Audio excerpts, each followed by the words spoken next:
세상의 모든 지식 언더스탠딩. 예, 예, 이어지는 네. 또 부동산 이야기. 부동산 이야기인데 네. 저는 오늘부터 우리 최상욱 작가님을 음. 최상욱 박사님이라고 먼저 부를 겁니다. 왜요? 박사 땄어요? 아니요, 이제 박사 과정에 입학하셨다고. 아, 박사 과정 입학했다고. 네, 그렇습니다. 최상욱 작가님 그렇습니까? 아씨. 최상욱 박사님 답변하세요. 아니요 이제 네? 아 내년부터 좀 제가 그동안에 배움이 좀 짧았던 것 같아서 예. 내년부터 이제 고난의 행군을 시작하려고 아, 하고 최상욱 있습니다. 작가님 배움 짧다고 내가 얘기하지 말랬지. 왜 얘기했어요? 누가? 아니 왜요? 배움이 짧아요. 소문 났어요? 네. 짧다고? 네네네. 짧아서 가방끈을 늘리. 아, 박사 과정 입학하셨다. 예. 야, 축하드립니다. 축하드립니다. 오늘 합격하고 오셨대요. 입학. 야. 예, 오늘 입학 면접이 시험 면접이 있었어요. 야. 내년부터 그럼 박사 과정. 네. 전공은 어떤 거 하십니까? 아 부동산학. 부동산학. 네네. 부동산 박사님이라니까. 더 배울 게 있어요, 부동산을? 그러니까. 와. 네. 가서 교수님 약 올리려고 그러죠? 아니요 그건 아니고요. 야. 네. 진우님의 그 날카로운 질문에 답변을 하기 위해서는 네. 더 배워야 되겠다 이렇게 생각을 하고 있습니다. 야, 재밌겠다. 야, 네. 축하드립니다. 아무튼 네. 오늘은 뭘 해주십니까? 부동산 이야기. 오늘은 두 가지를 준비를 해왔는데 네. 하나는 재미있는 통계들이 몇 개 나왔어요. 음. 재미있다고 하기보다는 어떻게 보면 굉장히 고통스러운 통계일 수도 있는데 네. 제가 통계를 보고 나서 처음으로 작년에 다주택자가 처음으로 감소를 했더라고요.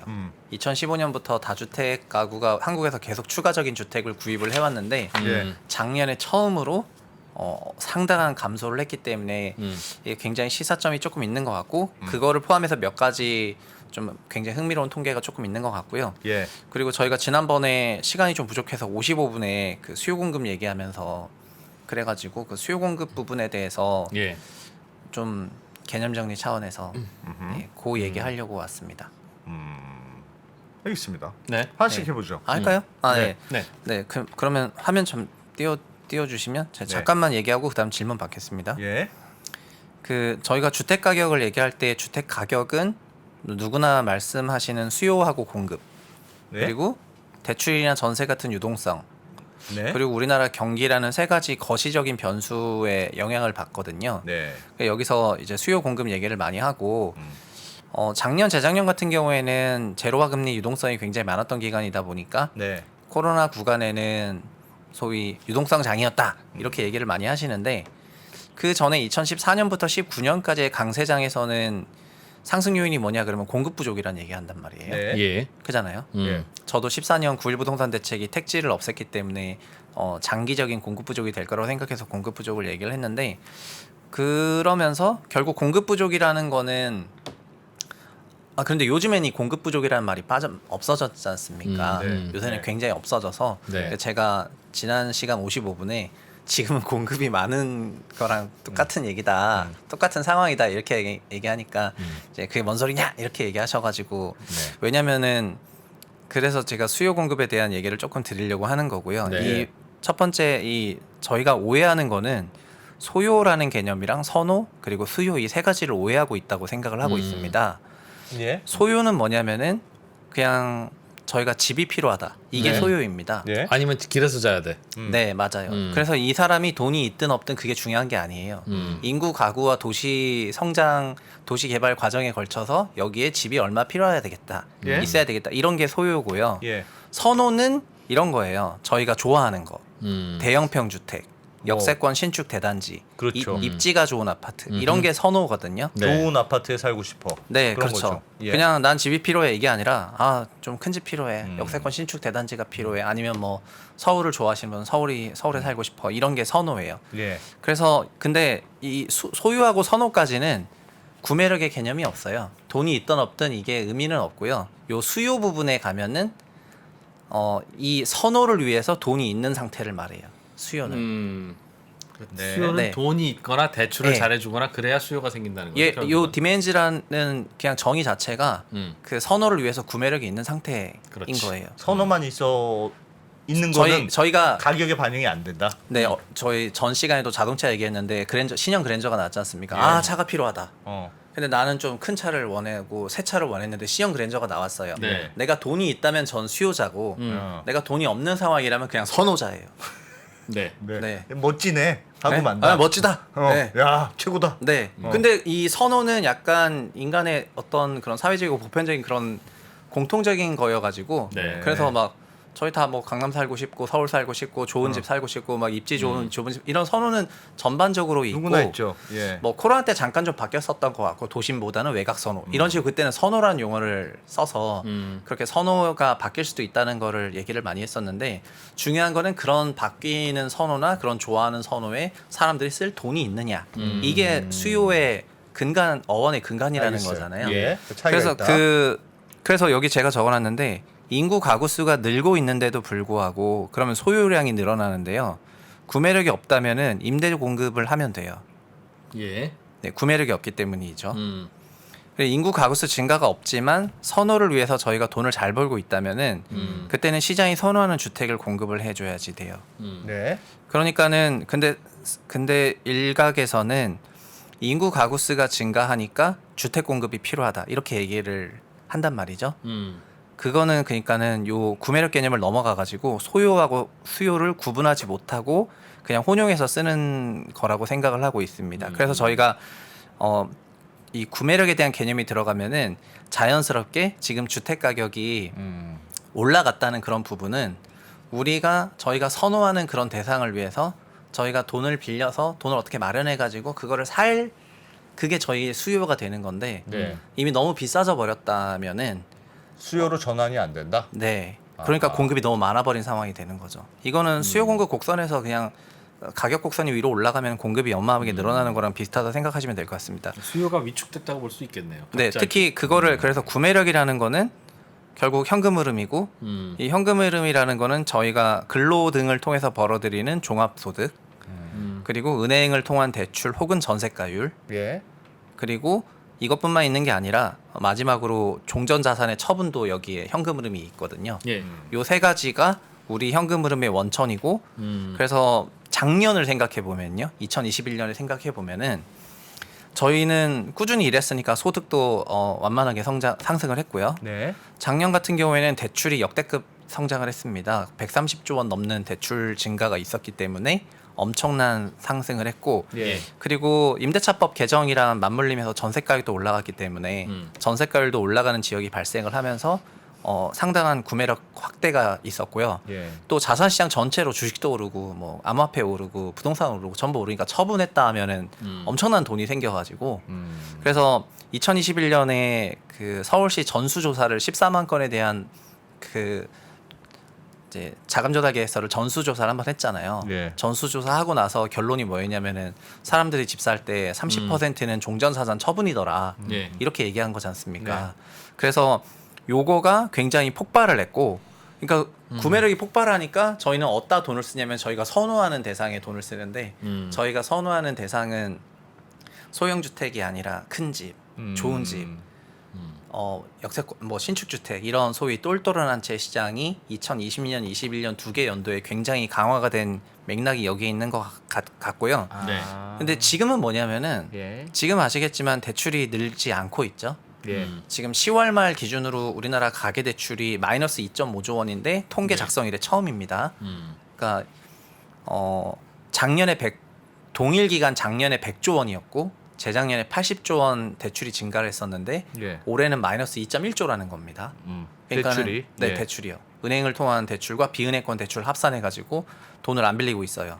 그렇기 때문에 구매력이 어마어마하게 위축이 된 거죠. 예. 그리고 자산 처분 이익이 있냐고 제가 물어본다면 너 올해 뭐 팔아서 돈 벌었냐 이렇게 얘기하면 여기 상당히 위축이 돼 있을 거라고 그렇겠죠. 네, 생각을 하고 예. 그러면은 소득만 남았다는 거죠. 어. 소득만 남았다는 거고 이 소득조차도 저희 그 명목 소득은 늘었지만 금리 상승을 통한 종전에 설정해 놓았던 대출을 상환하는 상환 부담이 늘어나면서 소득도 줄죠. 네, 실질적으로는 감소한 효과가 있는 거죠. 그러니까 20년, 21년과 22년은 수요단에서 너무나 드라마틱한 변화가 있다. 네, 감소가 존재하는 거고 예. 그래서 이게 수요가 녹았다 뭐 이렇게 표현할 수도 있고 그리고 가격이 이렇게 엄청나게 높아져 버린 상태이기 때문에 이 가격을 저희가 수요 구매력으로 생각한다면 수요 대비 공급이 너무 많은 상태가 됐다는 거예요. 그러면 예. 최 작가님 공급은 변화 없으나 네. 수요가 급격히 감소했으니까. 저희가 신규 사람들은 그래서 신규 주택만 신규 분양 주택만을 공급으로 생각을 하는데요. 네. 기존 주택이라는 어마어마한 공급단이 있지 않습니까? 예. 아파트만 하더라도 그러니까 전국의 주택이 총 2,200만 채고 1년에 약 40만 호 정도가 공급을 신규 공급을 하는데 네. 이때의 공급을 신규 공급과 분양에만 함몰이 되는 경우가 많이 있는데 예. 기존 주택의 가격 변화 자체가 시장 전체의 수요에 매칭되는 개념이기 때문에 가격이 올라갔다는 것 자체가 공급이 굉장히 많다. 반대로 말하면 수요 대비 공급이 굉장히 많다는 말씀인 거죠. 그래서 올해 공급량이 줄었다라고 얘기를 할 때는 우리가 연평균 소유량 대비해서는 적절하게 분양이 안 되고 있으니까 예. 언젠가는 그 소유량 대비해서 공급 부족이 있을 수도 있겠다 이런 우려를 얘기하는 건 맞는데 예. 그 저희가 수요 공급이라고 얘기할 때는 구매력 개념이 필수다 보니까 그렇죠. 올해 주택 공급을 안 하더라도 공급은 매우 많다는 거예요. 저렇게 따지면 그러니까 그 말씀은 결국은 선호가 들어가는데 실제로 구매하는 데는 선호의 개념이 들어가 있으니까 선호하는 좋은 집을 살려는 건 결국 돈이 따라줘야 되는데 네. 돈이 약해지니까 실제로 구매력은 수요는 약해진다. 수요는 거의 작년이랑 비교하면 거의 못 그 녹았죠. 말은 예. 그러면 지금 가격이 떨어지는 거에 근데 비싼 집, 그러니까 네. 소위 크고 좋고 역세권 뭐 그런 집이 더 많이 떨어져야 된다는 뜻 아닙니까? 근데 지금 현실에 나타나는 건 네. 사실은 외곽 지역이 더 많이 떨어지고 큰 데는 네, 오히려 각지역, 예. 더 좀 견조하고 덜 떨어지고 네. 그렇지 않습니까? 그 떨어졌다는 거는 실거래를 통해서 확인할 수가 있는 건데 예. 상대적으로 그 중저가 주택들 근데 사실 솔직히 가장 많은 하락을 기표한 거는 2020년, 21년에 급상승했던 지역에서 하락률이 가장 높아요. 네. 서울시가 아니고. 음. 그리고 그러니까 2020년, 21년은 돌이켜 보면은 구매력이 폭발하던 시기이고. 예. 그러니까 우리 인간의 선호에 돈을 가열차게 썼던 그런 시기여가지고 예. 막 그냥 경기권에서 그냥 역세권이라고 하면은 이제 엄청난 상승을 하고 네. 또 대형 주택들이 어마어마하게 상승을 했거든요.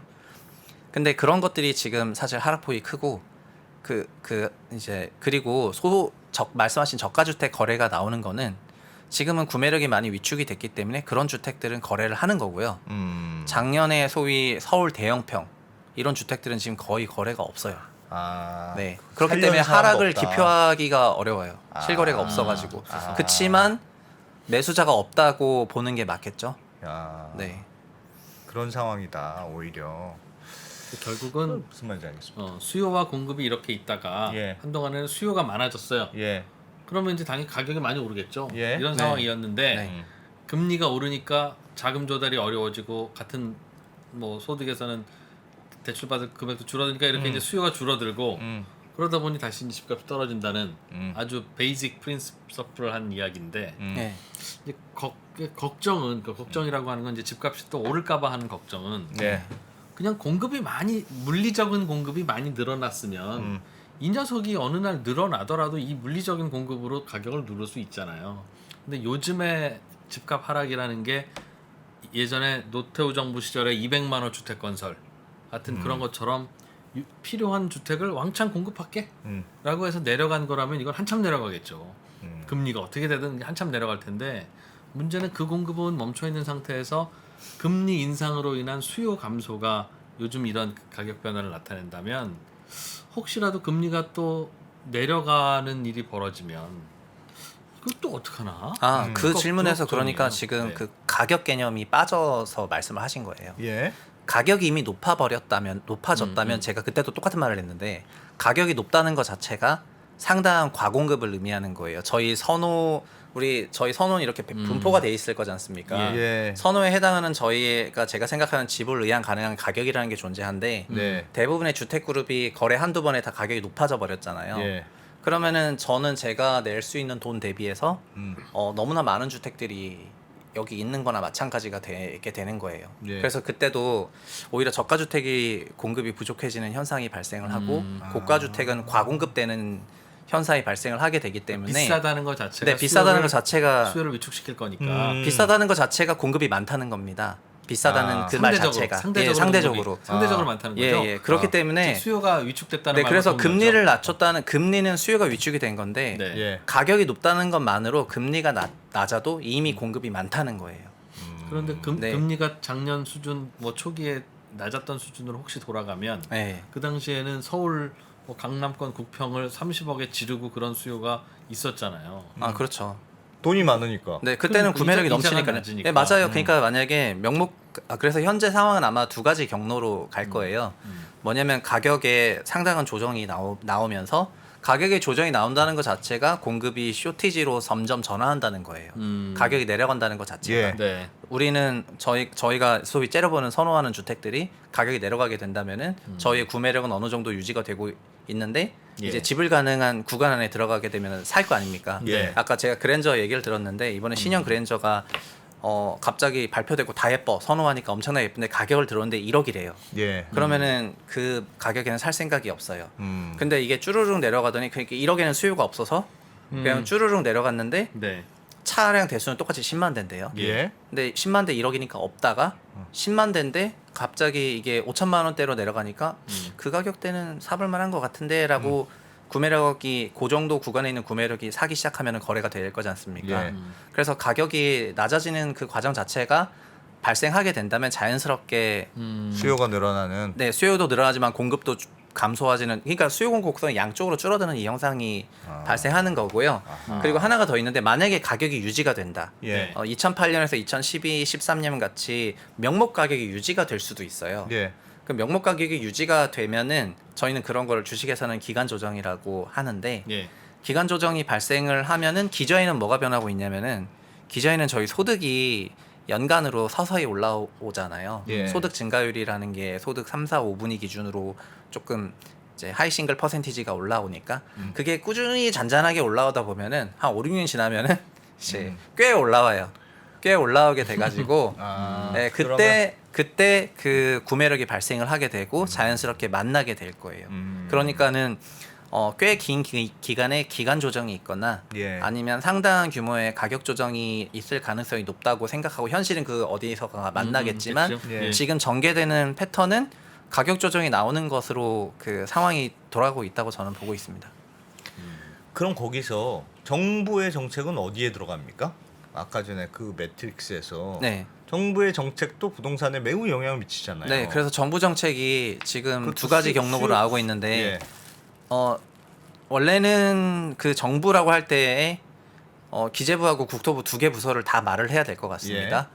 처음에는 기재부와 국토부가 똑같은 의견이었습니다. 주택 가격 너무 높다. 네. 네, 그래서 경착률만 아니라면 문제 없다. 그리고 원 장관님은 여기도 나오셨지만 PER 18배, 12배 가자 막 이렇게 네. 주장하셨기 때문에 네. 44%의 하락이라고 괄호 열고 그렇게 얘기를 하셨고요. 네. 그분이 목동 집을 싸게 파셨어요. 추경호 네. 경제부총리 겸 기획부 장관의 발언은 10% 정도 경착률만 아니라면 한국 경제 문제 없다. 이게 초반 스탠스였고요. 그래서 똑같은데 10월 중순부터 바뀌었죠. 누가 바뀌었냐면은 추 부총리는 완전 바뀌었어요. 10월 중순부터 그러니까 9월 달 미분양 데이터가 4만을 넘고 미분양이 늘어나기 시작하면서부터 추 부총리는 완전히 전환을 해요. 그래서 12.6, 12.7 정책 내고 11.10 정책 내면서 지금 온통 부양책을 발표를 하고 있는데 이 부양책이라는 게 결국 수요 공급이어서 예. 수요를 늘려야 되겠다 해서 대출 풀어주고 그 다음에 분양 주택에 대한 수요도 늘려야 되니까 청약제도 바꾸고요. 예. 추첨제 막 넣어가지고 예. 청약제도 예. 바꾸고 아마 수요가 더 늘어나야 된다고 생각하면은 그 유주택자들을 대상으로도 청약을 엄청나게 확대할 겁니다. 과거에도 그랬었기 때문에 그리고 중도금 대출 청약에 대한 중도금 대출도 9억에서 12억으로 늘려가지고 더 어플을 높이려고 노력을 하고 그리고 지금 세금도 얘기를 하고요.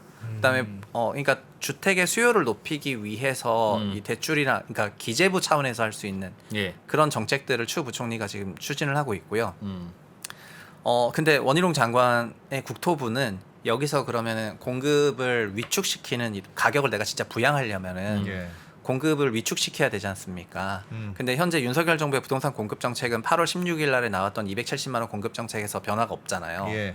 10월 27일 날 그 공공에서 이걸 공공 분양 주택을 이제 임대를 그러니까 공공 임대를 분양을 확대하는 형태로 오히려 정책을 전환했기 때문에 네. 그때 이거는 민간 분양 시장이랑 경합하게 되면서 민간이 더 위축되는 그런 상황으로 갈 수도 있어서 되게 복합적인 성격이라고 말씀을 드렸는데 그래서 예. 국토부의 스탠스는 명확하지는 않은 것 같다. 이렇게 말씀을 드리고 싶어요. 그렇다면 그러니까 공급은 변화가 없고 지금 수요는 줄어들었는데 그 수요 너무 당연한 네. 얘기지만 수요가 네. 늘어나면 집값도 다시 오를 거다. 다른 변수는 똑같잖아요. 그럼 지금 정부의 스탠스도 부양으로 좀 돌아서고 있고 예, 그러니까 아까 금리만 떨어지면 그러니까 또 비슷한 얘기인데 네. 지금 금리가 낮아진다 하더라도 예. 그러니까 이제 시장이 갖고 있는 생각은 2020년, 21년에 달라진 건 뭐냐면은 저희는 과거에는 다시는 이런 고금리가 오지 않을 거라고 대체적으로 생각을 했다면은 예. 지금은 시장 여건에 따라서 얼마든지 금리가 상당한 변동을 보일 수 있다는 그런 게 이제 인식이 생겼다고 생각을 하거든요. 예. 마찬가지로 이제 여러 정책들을 보면은 정책이 위아래로 이렇게 널을 띄게 되면은 예. 굉장히 의사 판단을 하기 곤란해지는 그런 구간이 존재할 수밖에 없게 되는데 금리 부분에서는 예외 없이 무조건 저금리와 제로화 금리였는데 예. 이게 달라졌기 때문에 인식 체계 변화가 생겼다고 생각하고 그래서 대출을 풀어준다 하더라도 그래서 지금은 뭐 DSR이 있는데 대출을 어떻게 더 빌려요 이런 얘기를 많이 하는데 네. 금리가 낮아진다 하더라도 그거를 모기지 같은 경우에는 30년, 40년을 빌리게 되는데 중간에 어떤 환경이 와서 금리가 높아질 수 있는 상황에서 이 주택 가격에서 그 모기지 금리를 일으키기는 쉽지 않겠죠. 그러다 보니까 가격 조정이 좀 필연적이지 않을까 이렇게 생각하는 부분이 있습니다. 그리고 다른 통계 좀 예. 보여드리면은요. 네. 이번에 주택 소유 통계라는 게 발표가 됐는데요.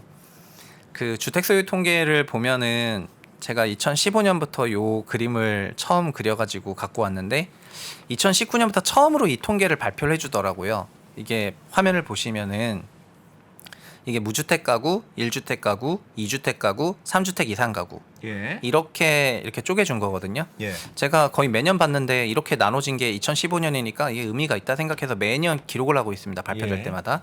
근데 이번에 21년이 기록이 됐습니다. 근데 이렇게 보시면 좀 헷갈릴 것 같아서 예. 표를 따로 갖고 왔는데 무주택 증감 연도별로 예. 그다음에 1주택 증감 다주택 증감이라고 했는데 와. 보시면은 2016년 같은 경우에는 오히려 1주택자가 많이 감소를 했고 네. 무주택과 다주택 이렇게 양쪽으로 그러네요. 갔거든요. 예. 그러다가 2017년부터 1주택 가구가 이제 좀 주도를 하면서 좀 증가를 했고 사실 이 다주택 가구는 가구 수가 있지만 다주택자들이 평균적으로 몇 채 갖고 있는지 아시죠? 평균적으로 3.5채 정도 갖고 네. 있으니까 주택수 계산하면 훨씬 더 많이 갖고 있는데 작년에 이게 처음으로 다주택 가구가 마이너스가 되더라고요. 그래서 2020년과 2021년에 어떤 차이가 있냐라고 한다면은 예. 가장 큰 차이는 21년부터 종부세가 710 부동산 정책 때문에 어마어마하게 강화가 되었거든요. 그래서 2020년 종합부동산세는 1.5조 원이었는데 2021년은 4.4조 원으로 3배가 올랐어요. 예. 그리고 대상자도 93만 명으로 대폭 확대가 됐고요. 야. 그래서 첫 번째로 이 다주택자들이 감소한 통계가 나온 것 같아요. 그러니까 작년이 저희가 기억하기에는 20년과 21년은 코로나 유동성 기간에 어마어마한 주택가격 상승이 있으니까 예. 다 집을 샀을 거라고 생각하는데 사실은 오히려? 다주택자들은 14만 가구라는 엄청나게 많은 숫자가 주택을 일제히 처분했다는 거잖아요. 그러면 아까 그 표에서 보여주는 네. 건 네. 다주택자들은 종부세가 두드러 맞으니까 종부세를 피해서 집을 좀 팔고 무주택자에서 1주택자가 된 사람들이 집중적으로 많아졌네요. 예, 맞습니다. 그러니까 가운데 다주택은 표가 3주택 이렇게 이상이니까 예. 3주택 이상에서 2주택 이런 예. 것도 제가 여기 적어놨는데 예. 3주택 이상 가구가 다 줄었습니다. 이거 제가 잘못 적어서 96만에서 82만 빼면은 14만인데 예. 이때 잠깐 귀신이 씌었는지 마귀가 씌었구나. 여기에 14만인데 여기 14만으로 생각하시면 되고 예. 이거를 그냥 엑셀링을 하니까 자연스럽게 이렇게 나온 건데 예. 3주택 이상 가구가 줄어든 거죠. 그러니까 종부세는 확실히 3주택 이상부터 아. 상당한 데미지를 주니까 예. 2주택 가구 숫자는 그대로였는데요. 그대로였는데. 네, 3주택 이상은 이제 확 줄이고 있습니다. 아. 저거는 뭐 당연히 예상 되게 메이크 센스 하시다고 생각하시는 것 make 같은데 sense. 그럼 올해는 종합부동산 대상자가 120만 명이고 예. 부과액은 작년이랑 동일해요. 작년은 93만에 4.5조인데 올해는 120만 명에 4.5조니까 금액이 똑같아서 평균 금액은 내려갔어요. 예. 평균 금액은 내려갔지만 그거는 공시가율이 제 공시가율 반영 비율을 이제 95에서 60으로 낮췄기 때문에 내려간 건데 네. 종부세법이 개정이 안 된다고 한다면은 다주택자들의 특히 3주택 이상 가구의 보유 부담이 작년처럼 계속해서 높다는 말이 되는 거잖아요. 그러다 보니까 종부세법 개정 유무가 이 주택 시장에도 상당히 의미 있는 그런 개정이 돼버리는 것 같다는 생각이 드디어 듭니다. 왜냐하면 그동안의 종합부동산세는 소위 상위 1% 세금이고 네. 시장과 별로 상관도 없고 뭐 2018년에도 높였고 했는데 별 영향도 없었는데 예. 도대체 이게 뭐 언제부터 영향이 있냐 이렇게 생각하신 것 같은데 2020년에 가장 큰 그 인상을 한 이후에 21년에 바로 이렇게 효과가 나오는 걸 보면은 지금 종부세법 개정 방향에 따라서 다주택자들의 스탠스가 2023년 스탠스가 결정되지 않겠는가 이렇게 생각이 되네요. 현재 추세라면은 제가 볼 때는 요 3주택 이상 가구가 예. 계속해서 감소하지 않겠는가 이렇게 생각이 됩니다. 그리고 다른 통계 하나 더 보여드리고 예. 싶은데요. 예. 저희가 외지 보유 비중이라는 게 있는데요. 이거는 그 다른 지역에 가서 네, 주로 주택 사는 소재지 거? 기준 동일 관내 사람이 얼마나 갖고 있냐. 예. 전국은 86.5%거든요. 예. 근데 이게 여기 보시면은 세종이 세전에 세종이 67.5% 정도 되고 여기 중간에 보시면은 서울이 84% 정도 되거든요. 예. 서울이 84%니까 그러니까 세종은 대전이 갖고 있는 거죠. 대전 분들이 이제 들고 계신 거라고 생각하시면 될 것 같고. 네. 예. 네, 서울이 84%니까 서울 전체로는 꽤 높지만 용산구 어마어마한 거. 용산구는 관내 비중이 54%밖에 안 돼서 그 외지인들이 외지 용산구 서울 갖고 있다? 아닌데 46%를 갖고 계시고 예, 중구 강남구 근데 보면 용산 강남 서초 이런 식으로 이제 마용성 지역이 그 외지 투자자 비중이 전체적으로 외지 투자자 비중이 높다고 생각을 하시면 될 것 같고요. 그리고 지금 사실 그 취득세 중과라든가 이런 여러 가지 부분 때문에 예. 외주 투자자 비중이 그러니까 저희가 2년 동안 꾸준히 언더스탠딩 하면서 강원도 같은 데나 막 이런데 외주 투자자 비중이 엄청나게 늘었다 막 이런 얘기 했었지 않습니까? 예, 그랬죠. 그런 데는 초과 수요가 발생해가지고 주택가의 강세가 나타났었는데 요새는 확실히 취득세 중과라든가 이런 것 때문에 외주 투자자 비중이 전체적으로 조금 유지가 되는 것 같고요. 여기서 재밌는 거는 서울을 가장 많이 갖고 있는 지역은 어디가 될까요? 경기도나 아니면 전국에서? 제가 그거를 퀴즈로 한번 내보려고. 서울을 네, 서울을 제일 많이 갖고 있는 외지 지역. 서울에는 안 사는 분이 네, 서울 안 사는 난 분이 서울에 집 한 채 네네네. 있어라고 하는 분들은 지방에 어디 많이 사실까? 네. 뭐 성남시다, 뭐 부산시다, 대구시다 등등 후보가 있지 않습니까? 근데 그 네네. 제일 많이 갖고 있는 사람 수 아니요. 제일 많이 갖고 있는 행정 그 시가 어디라고 생각하시냐? 부산이겠죠? 부산. 제가 그럴까봐 이거 일부러 갖고 왔는데. 경기? 부산 경기도에서 어디일까요? 경기도에서 네. 서울에 집 가지려면 돈이 필요하니까 네. 분당 성남시? 성남시 성남시 단위로 보면 성남시? 그렇습니다. 아닙니다. 그럼 어딥니까? 이게 고양시. 경기 고양시요? 고양시. 네네네. 와 희한하네. 서울을 제일 많이 갖고 있는 데는 경기 네. 고양시로 비중 6.7%나 되겠습니다. 아. 그리고 2등도 심지어 용인시야. 성남이 아니고. 아. 용인시가 성남시가 그래서 이름을 올리긴 올렸는데 네.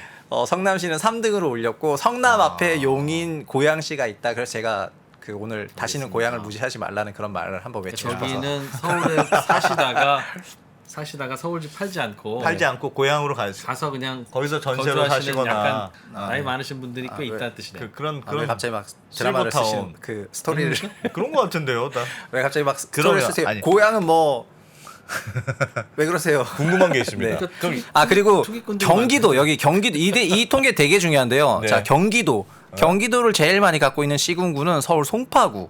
와. 분당. 아니 그러니까 송파, 강남, 서초구 그러니까 서울 분들이 네. 강남 3구잖아요. 정확하게. 네. 이 강남 3구 분들의 선호는 거의 경기도라는 이제 아니 저거는 네. 서울 송파 강남 서초에 있고 네. 하나 더 사니까 그쵸. 경기도에도 하나 더 사고 그런 거겠죠. 근데 그 1등이 또 송파구라는 게 또 재밌더라고요, 저한테는. 네. 뭐 알겠습니다. 미래에 가깝잖아요. 예, 예, 네. 예. 네. 여기 보시면 아까 세종이 제가 대전이라고 했던 것도 대전 유성구가 비중이 좀 높게 나오고 대전 서구. 그러니까 대전이 굉장히 높게 나오는 거죠. 이건- 작가님, 나 이건 재미없습니다. 궁금한 게 있습니다. 아, 예. 궁금한 게 있습니다. 저만 재밌었나요? 난 재밌었어요. 궁금한 게 있는데 예를 들면 서울시에서도 아까 이제 용산, 중구, 강남, 마포, 서초, 성동 순으로 외지인들이 여기로 많이 샀어요. 예. 그 말은 외지인들이 많이 샀다는 건 투자용으로 많이 샀다는 뜻인데 예. 투자용으로 많이 샀다는 뜻은 다소 거품이 있다는 뜻으로 받아들여도 됩니까? 네, 그냥 같은 의미라고 생각합니다. 그냥 같은 의미라고 그러니까 생각하는데 그럼 이런 데는 떨어질 입지 때 환경이 더 좋아서 떨어진다. 입지 환경이 좋으니까 저는 네. 반대라고 네네네. 생각합니다. 반대로? 투자용으로 많이 살수록 어, 사람들의 선호가 높다는 뜻이에요. 네. 그럼 덜 떨어진다 심지어 오히려. 나는 A구에 살더라도 어, 집은 B구에서 갖고 있을래. 어. 네. 라고 하는 게 투자용으로 산 B구잖아요. 그렇죠. B구가 투자용으로 산 거죠. 오죽 좋으면 그러겠어요.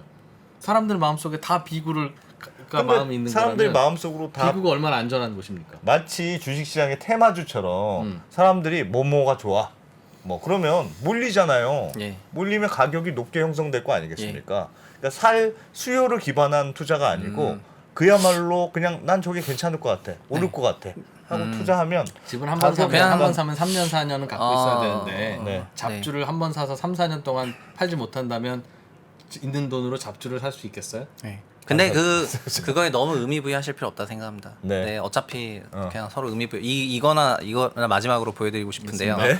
네. 이게 가장 네. 적나라한 통계라고 할 수가 있는데 20년 대비 21년에 주택의 소유 변화를 종단면으로 그려가지고 발표를 했는데요. 네. 그러니까 보시면은 20년 무주택자는 전국에 3,566만 명이었는데 네. 21년에 유주택으로 되신 분이 이 중에서 집을 사신 분이 103만 명이나 돼요. 2001 네, 작년에 그러니까 재작년엔 집이 없었는데 작년에 집 사신 분.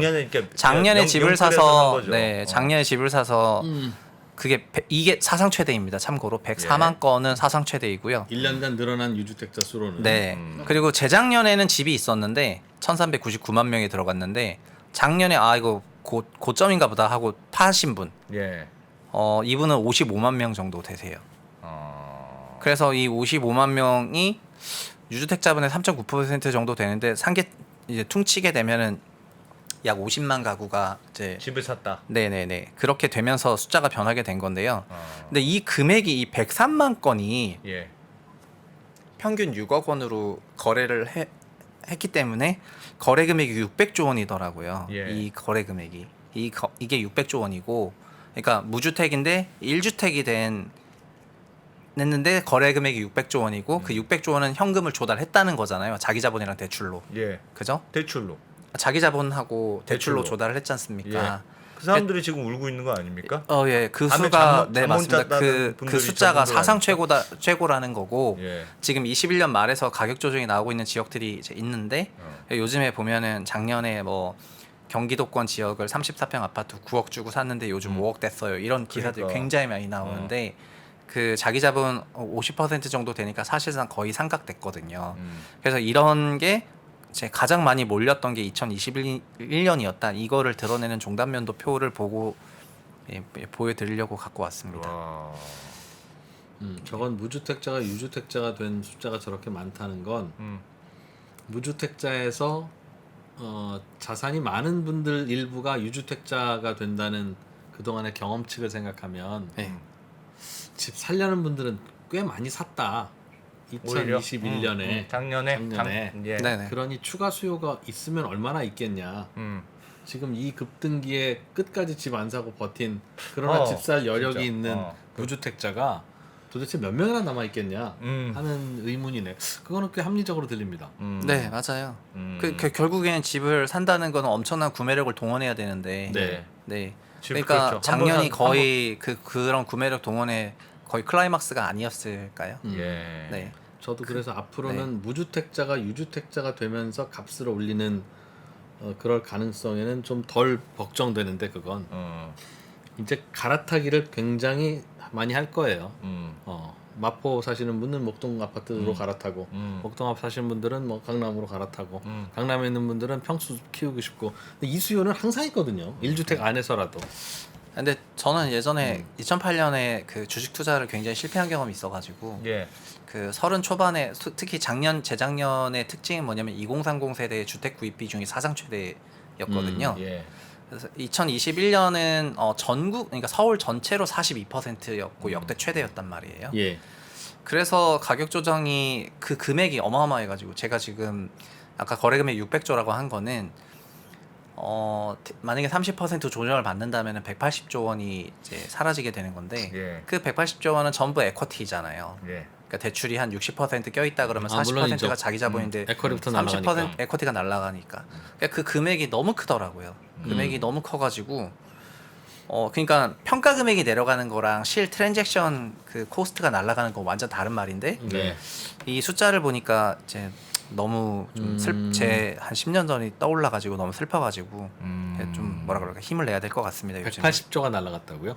30% 고점비 30%가 조정이 있다고 하면은 작년에만 거래한 금액에 그러니까 현실 금액이 날아간 게 아니라 이미 평가 손실이 평가 그 손이. 정도가 발생을 한 거죠. 와. 작년 1년 기준으로요. 그러니까 잠 못 잔다. 그러니까 저희가 거래가 없이 만약에 진짜 운 좋게 작년에 100만 건 거래가 아니라 만 건 거래 진짜 뜨문뜨문 만 건 거래가 됐는데 시가총액이 올라갈 수가 있잖아요. 예. 아파트 시총은 이렇게 땡기니까. 그럼 그 트랜잭션은 600조 원이 아니라 6조 원일 거 아니에요. 예. 그러니까 거기서 다시 뭐 30% 조정이 나와도 우리는 실제 거래한 금액은 없으니까 손실이 없을 수가 있거든요. 이게 원희룡 국토부 장관의 발언에 나와요. 20년, 21년에 실제 주택을 거래한 사람은 별로 없고 17년부터 갖고 있었던 사람이 많았기 때문에 별로 피해가 없었다. 이렇게 나오거든요. 그런데 21년 주택 소유 통계를 까보니까 무주택 투 1주택이 104만 명으로 역대 최고였단 말인 거죠. 그분들은 다 꼭지 잡은 분들이지. 네. 거의. 그렇죠. 네, 그렇죠. 상투, 그러니까 이게 없다고 할 수 있는 숫자인가? 아니, 저는 그러니까 작년에 좀 적은 줄 알았는데 그러네. 저도 이게 이 정도로 나와 버리니까 100만 명이 지금 100만 명이 1억 원씩만 손해 봤어도 100조 원이에요. 네, 그렇죠. 그러니까 그 정도로 큰 그 2억씩 손해봤으면 트랜잭션 200조 코스트 원이 손실이 나가네. 있는 건데 와. 이게 지금 영향이 없다고 할 수 있는 수준인가라는 생각이 들더라고요. 그래서 저도 처음에는 원장관님 말씀하신 거에 어느 정도 공감을 했는데 네. 왜냐면 작년에 거래가 아주 활성화되지 않았다고 생각을 예. 좀 했었다가 예. 실제 그 이제 소유 구조 변화를 보는 게 중요한 거잖아요. 예. 소유 구조 변화를 보니까 와우. 그리고 여기서 정말 귀신같이 다주택자들은 정리했단 말이죠. 이런 걸 보면은 진짜 정리 당한 거죠. 정리 정리 당한 거죠. 종부세 때문에 정리 당한 건데 정리. 이런 거를 보면은 하여튼 그 생각할 포인트가 많은 것 같습니다. 금액이 절대 작지 않은 것 같다. 그런 말씀을 드리고 싶습니다. 야, 작년에 집산분들이 굉장히 많아졌네요. 작년에 정말. 집산분들은 진짜 어떡합니까? 아휴. 네. 그래서 이 정도로 슬픈 얘기 이 정도로 마무리하겠습니다. 오늘 굉장히 뭔가 학술적이고 교양적인 그런 자리였던 것 같습니다. 네. 네, 지금 역시 뭐 네. 박사를 준비하시고 계시니까 다르네요. 네. 확실히 수요와 뭐였죠? 니즈 원츠 네, 수요 이거 소요 디맨드. 선호 수요 소요 선호 수 그리고 인간은 선호에만 돈을 쓴다. 아. 네네네. 그럼요. 네. 수요가 알겠습니다. 변하죠. 수요가 변하는 게 무서운 거예요. 그래서 수요가 이렇게 급감하면 이렇게 무섭고 네네. 또 그 수요가 폭발하면 작년처럼 무서운 거예요. 네, 그렇죠. 그러니 그 수요를 조절하기는 굉장히 어려워요. 그게 어떻게 될지 모르니까. 그리고 그 수요는 당장 오늘 사서 내일 팔려고 하는 수요가 아니라 5년 후에 우리나라 주택 가격 상황이 어떻겠지를 예측해서 들어가는 수요 네. 내지는 예측해서 빠져나오는 수요라서 그 수요를 잡는 가장 좋은 방법은 정권 바뀌면 다 바뀔 무슨 세금 제도나 뭐 대출 제도나 이런 게 아니라 실물의 공급이 계속 될 거라는 확신. 누가 봐도 저건 공급이 계속 될 거네. 그렇죠. 라는 거 아니면 잡을 방법이 없습니다. 저는 그래서 국토부 장관하고 교육부 장관은 정권에 바뀌면 하는 총재처럼 쭉 갈 수 있는. 네네네. 나 그런 걸 좀 했으면 좋겠어요. 아니 정권 따서 계속 바뀌잖아요 지금. 그러지 말고 이 사람은 한번 여야 합의해서 한번 임명하면 음. 그냥 쭉 그냥 그런데 그게 이제 그거 안 됩니까? 안 됩니다. 걱정스러운 건 그 공급이라는 건 네. 장관이 하는 게 아니라 예. 대통령이 하는 게 아니라 네. 이번에도 공급 정책은 200 몇십만 원요? 270만 원. 270만 원 한다고 네. 했죠. 네. 그 중에서 정부가 마음대로 지을 수 있는 게 몇 호나 돼요. 그냥 절반이죠. 다 민간이 네, 지어야 다 민간이 된다고요. 짓는 거죠. 네. 네. 그럼 민간은 짓고 싶으면 짓고 안 짓고 싶으면 안 짓는 겁니다. 제도에 따라 제도가 있잖아요. 그런데 그 제도가 짓도록 만들어 놨냐고요, 지금 서울에. 서울에서 공급하려면 재건축 재개발해야 되는데 아니 없잖아요. 그러니까. 아니요 아까 그래서 좀 전에 목동 얘기하셨지 않습니까? 그리고 목동은 1, 2, 3단지는 종 상향이 아니라 종 환원이거든요. 그리고 그렇죠. 그쪽에서 네. 그렇게 컨셉 자체가 환원이에요. 주장이 그렇다. 네, 주장이 그렇고. 예. 근데 종 상향을 통해서 용적률을 더 줄 수가 있잖아요. 예. 이 공공지원 민간임대주택 한국에서 제일 큰 단지가 인천 부평구에 있는 부평 더샵이거든요.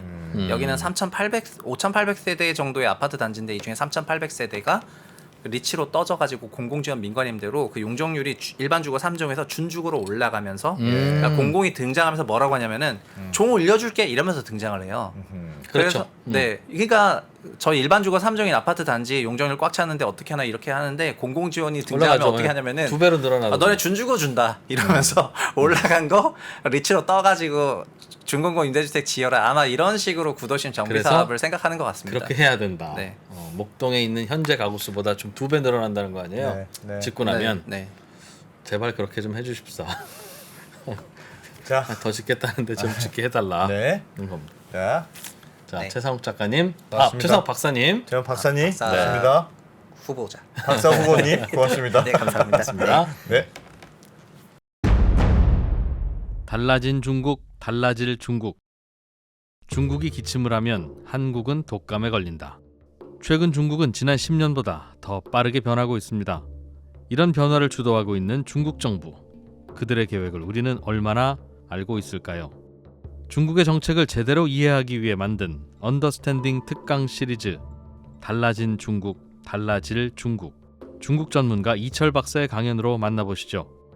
지금 바로 영상 아래 링크를 확인하세요.